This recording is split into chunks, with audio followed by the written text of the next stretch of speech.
Hello and welcome back to all my YouTube family. Welcome to my channel again. आज मैं आप सबको sinus, जिसको एक एलर्जी माना जाता है, जो कि नोज़ की एक काफ़ी कॉमन प्रॉब्लम हो गई है आज हम सबके साथ, स्पेशली जो लोग ऑफिस में क्यूबिकल में बैठे रहते थे एंड उनको एलर्जी आती थी, स्नीजिंग हो जाता है, रनिंग नोज़ रहता है, म्यूकस जमा हो जाता है। बिलीव मी फ्रेंड्स, बहुत सारे डॉक्टर्स से ट्रीटमेंट के बाद भी इतना हेल्प नहीं मिलता जितना हम नेचुरली अपने आप को खुद होम रेमेडीज़ के साथ कंसल्ट कर सकते हैं इस साइनस को, जिसको एलर्जिक रेनिटिस भी कहा जाता है।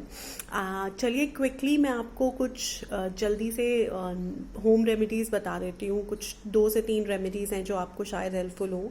सबसे पहली जो मैंने अपनी वीडियो पे भी लगा रखी है वो है Apple cider vinegar.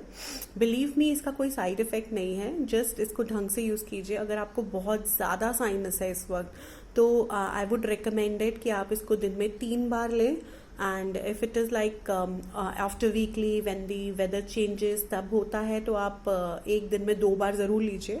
So let me quickly tell you, आप एक एप्पल साइडर विनेगर की बॉटल ले सकते हैं, किसी भी ब्रांड की ले सकते हैं। मैंने हाइंस की ली हुई है एंड इसको 1 कप गर्म पानी कीजिए, उसके अंदर 2 चम्मच इसको डालिए, या आधा भी कर सकते हैं, यानी कि 1.5 चम्मच इसको डाल लीजिए। इसके अलावा आप ये शहद दिख रहा है आपको, ये शहद डालिए इसके अंदर 2 से 3 चम्मच, क्योंकि एप्पल साइडर विनेगर थोड़ा सा खट्टा होता है तो आपके दांतों को ज़्यादा ना लगे, इसलिए 2 से 3 चम्मच ही डालिएगा। गरम गरम पानी में इसको मिक्स कर लीजिए और दिन में 2 बार, एक बार आप 11 बजे ले सकते हैं, एक बार दोपहर को 3 से 4 बजे के बीच ले सकते हैं।